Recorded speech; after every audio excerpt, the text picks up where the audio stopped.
شیخ صاحب، عشرہ ذی الحجہ کو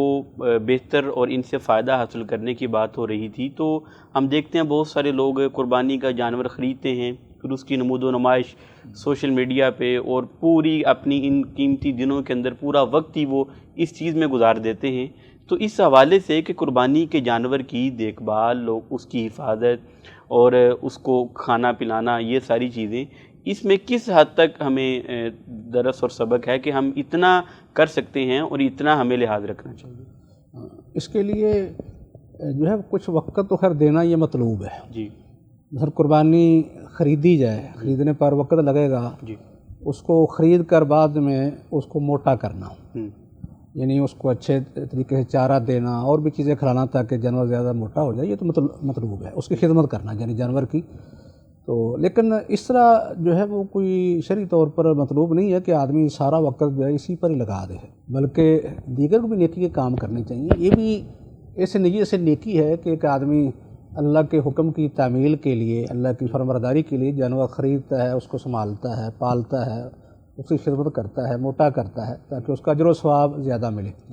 لیکن سارا وقت جو دینا اس کے لیے کہ باقی سارے کام ہی چھوڑ دیے جائیں اور بھی کام کرنے چاہیے، اتنا وقت یعنی کہ مطلوب نہیں شرعی طور پر، کہ اس میں خاص کر جو ہے لوگ اس لیے بھی وقت دیتے ہیں کہ وہ نمود و نمائش بنتی ہے ریاکاری کے لیے، بازاروں میں لے کے چکر لگانا اور اس میں ہار ڈال دینا اور کئی قسم کے اور بھی ہوتے ہیں، ایسی چیزیں خوبصورتی کے لیے ڈالتے رہتے ہیں۔ تو اس میں تو یہ خطرہ ہوتا ہے کہ کہیں ریاکاری نہ ہو جائے، کیونکہ اللہ رب العزت کے ہاں عبادت تو وہی قبول ہوگی نا جو اس کی خالص رضامندی، رضا کے لیے اخلاص کے ساتھ کی جائے۔ ریاکاری ہوگی تو پھر اس کا فائدہ ہوگی۔ باقی دیگر اعمال بھی کرنے چاہیے،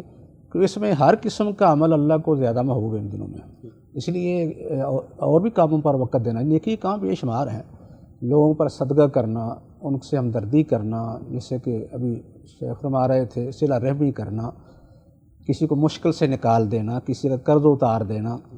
اور اس کے علاوہ جو ہے وہ کوئی بیمار ہے اس کا علاج کروا دینا، لوگوں کی یعنی بیماروں کی تیمارداری کرنا، اس طرح جنازوں کے اندر شرکت ہے، پھر نوافل کا اہتمام کرنا، قرآن مجید کی تلاوت ہے، اللہ کا ذکر ہے، ایسے ہی جو ہے وہ دین پڑھنے پڑھانے کا کام، یہ بھی ایک عبادت ہے، دین پڑھنا پڑھانا سیکھنا یہ بھی عبادت ہے۔